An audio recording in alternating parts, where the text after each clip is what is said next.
Hi, my name is Tosin and welcome back to my channel. If you haven't seen my previous video, you definitely should because it's like an intro into what we're about to talk about now.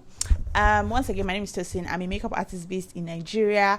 I enjoy community building, reading books, sleeping, as well as, of course, doing makeup. I'm a makeup artist, duh. Welcome to my channel. Today, I'm going to be telling you a couple of things for you to note after you decide to niche down. So the beauty industry, like I said in my former video, which you should see, is very wide, and I always encourage people to niche down, like basically just choose a niche and focus on it. And the reason why we should do that as opposed to just doing everything is that it helps you gain mastery of one thing, be known for one thing, and have tendency to make a lot more money doing that than just being like a general beauty soldier, if you get what I mean. So after picking a niche, what next? The next thing I would say is that you should pick a school or pick a tutor, and then you should go ahead to be excellent at that thing. So if you want to do makeup, there are a lot of makeup schools to pick. If you want to do hair, there are a lot of them. If you want to do nails, nail artistry, nail designs, whatever it is, nails, there are a lot of nail artists that like have trainings.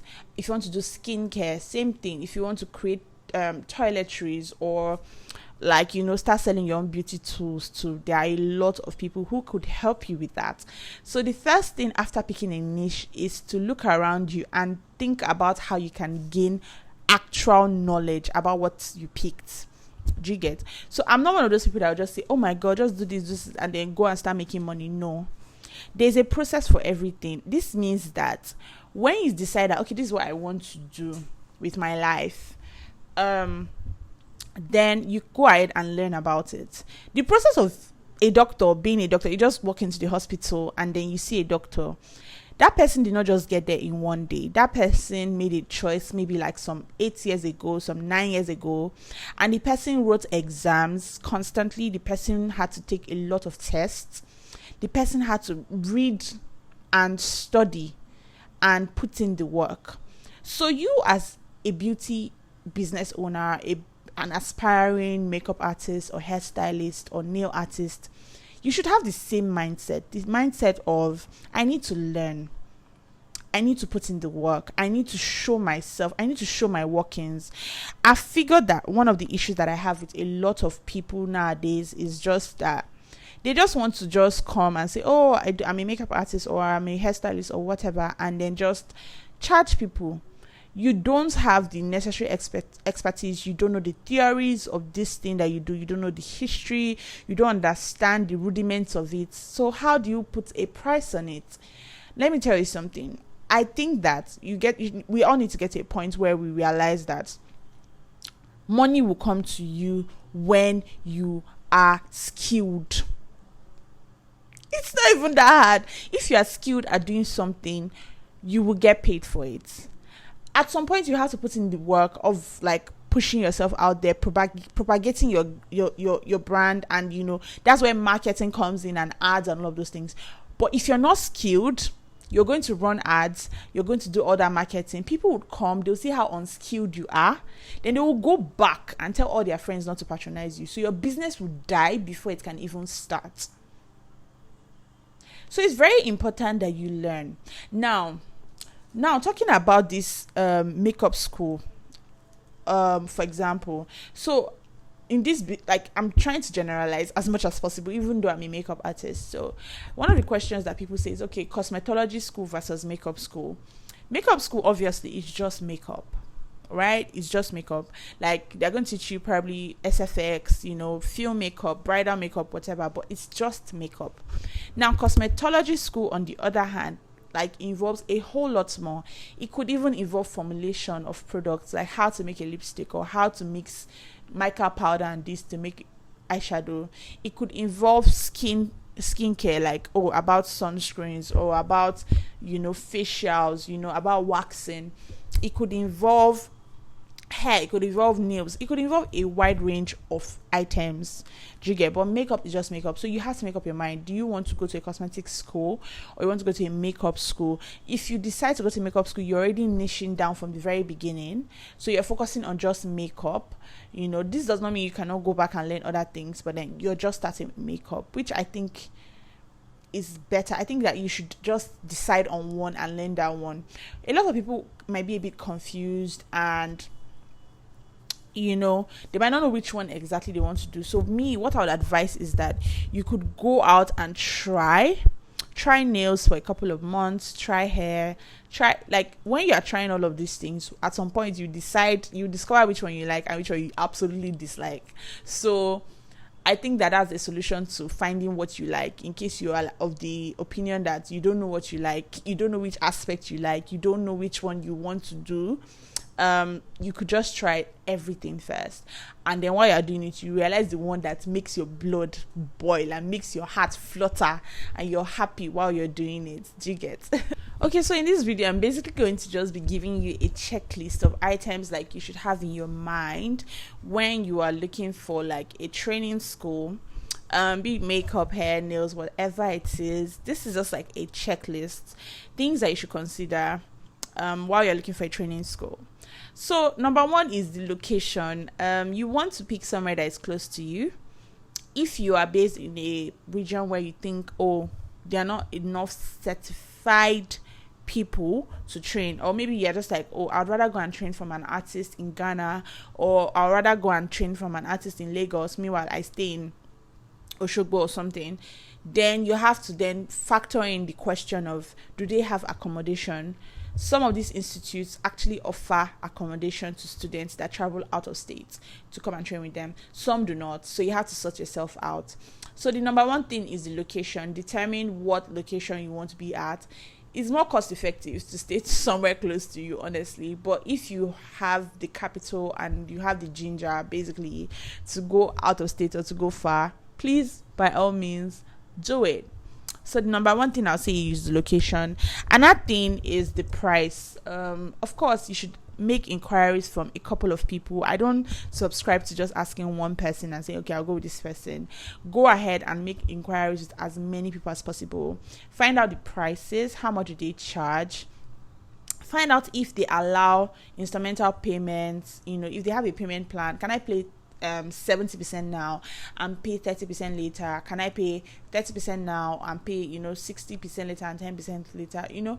Just find out about the price and pick the one that works for you, and pick the plan that works for you also. Some institutions also have full-time versus part-time training fees. So if you're doing like a full-time where you're coming every day, like it's like a full-time job, the price is different from when you're doing like part-time. Maybe you're just coming once a week or twice a week and something like that. Do you get? So make sure that you find out about that also. Try and find out about the range of topics that they teach. For example, like, do you like for makeup now, you want to find out, do they teach special effect? Do they teach runway makeup? What is their curriculum like? Like, what exactly do they teach? Ask these questions, please. Do not be shy. Like, I don't understand. It's your money and it's your life. You're trying to start something that you hope will last you a lifetime. So ask your questions. If they're not answering, that alone is already a red flag. So maybe you should run away. But ask these questions. What is your curriculum like? What does it involve? What are you guys teaching? That's another thing. Another thing you should note is you can ask people around, like, or maybe even the trainer, how accessible is the teacher to you? There's some big brands that have schools, but the thing is, the people that are teaching, they're not very accessible. So if you have a problem, if you have something you're not catching on fast enough, how easy is it for you to reach your teacher and ask for help outside of the class or within the class? These are things to consider. You don't want to pay for a training where you go and you will not be able to speak, or you feel like you don't have the right to ask questions outside of the class or during the class self. Do you get? Yeah. Another thing to ask is the duration of the program. How long do you have to do the program. Some people have timelines. Like, I once had a student who was traveling out of the country, so she had just 3 months to learn makeup. So I was like, oh, now the question was, can I learn makeup in 3 months? I'm like, yeah, you can, sure, let's go. So if that's the case, you have to ask questions like, what's the timeline, what's the duration, how long do I have to be in this program for before I can say I've gained some form of mastery, or let's say rudiment knowledge of the craft. Do you get? So ask questions about the duration. Ask questions if they have scholarships. So some people have scholarships for their institutions. Maybe they'll say, okay, you can just show proof of the fact that you can't offer it. I mean, you don't know these things. I don't think it's fair on yourself for you to just assume that, okay, any money that they call is what I'm going to try and find out if there's like a scholarship plan. Maybe they sponsor one person yearly, if the person can show proof that they are really passionate enough, or if the person can write an exam and pass it or whatever. So make sure you ask about scholarships. Ask if the school is accredited. Now, there's so many schools everywhere, but you want to go to an accredited institution because it just looks nice. Like, it's better for you to go to an accredited institution that is signed up on some platform or the other that monitors these schools. So you not just go to a quack and a school that is not on the map. Do you understand? I think it's just nice. You know how you talk about your secondary school and you're proud, you're like, oh, I'm from Queen's College, I'm from Faith Academy, schools that have rep. Sometimes it does help in the crafts, as long as it's not just packaging. There are some that they have reputation, but when you go there, you discover that at the core of them, they're not teaching anything. Those are not the kind of schools you should look at. You should look at schools that are accredited. They have good social discussions, like people are talking about them in the right way and in the right places, and they are also accredited. Also, talking about accreditation, some of them offer certificates. If you are someone who would want to have a certificate from your program, ask them if they offer certificates after the program. Another thing is that you should ask if they have after training job placement. So if you finish your training, for example, do you get a job? Do you get placed for internship with someone? So you could ask if they have job placement after graduation. So you want to ask that because you want to know if maybe when you're done with your training, you get a chance to intern somewhere nice, and to get and internships are good. They're good. You get good first-hand experience of all of the things you were taught in class. It's a different ball game, trust me. So if a school has something like that, yeah, that's better. If not, if you think you can do without it, that's fine too. So these are a couple of things that I think you should add to your checklist when trying to move on into the beauty industry. You want to really get in, you want to pick a school, you want to pick a tutor or whatever to learn more about whatever aspect you have chosen. And once you're in school, I want you to actually dedicate your time and energy to grasping as much as you can. See, when I'm teaching people and they are taking from me, I literally can feel it. I don't know how to explain it. It feels like I'm talking and my words are actually being grabbed, because I can feel their attention. I can feel how serious they are, how much they want to learn this thing. And trust me, all those things matter, because when I'm teaching someone and I feel like they are enthusiastic about what I'm saying and they're very eager to learn, I'm more motivated to do more. So even if I'm supposed to teach you just 5 things, I would tell you 10 things, because as I'm talking, you're saying, you're giving me, oh, I really want to learn this, and so I'm going to push myself to give you the best. So while you're in school, whenever you register for classes, I want to encourage you that you should be enthusiastic. Let your tutor know that you are determined to succeed, you are determined to learn, and you're determined to become the best of the best of the best. That's the plan, okay? Nothing less, okay? All right, thank you so much for watching this video once again. My name is Tosin. I'm a makeup artist based in Nigeria. I am the lead makeup artist for House of Rheevo, and I now started this new series with Beauty Business NG, just talking about a couple of things that I think you should know as a beauty business owner. That is a very fantastic community that I'm building on Instagram and as well as YouTube, of course. So if you'd like to follow us, please do. I will be following back, and I will be sharing more with you on my next video. Thank you so much for watching. Bye.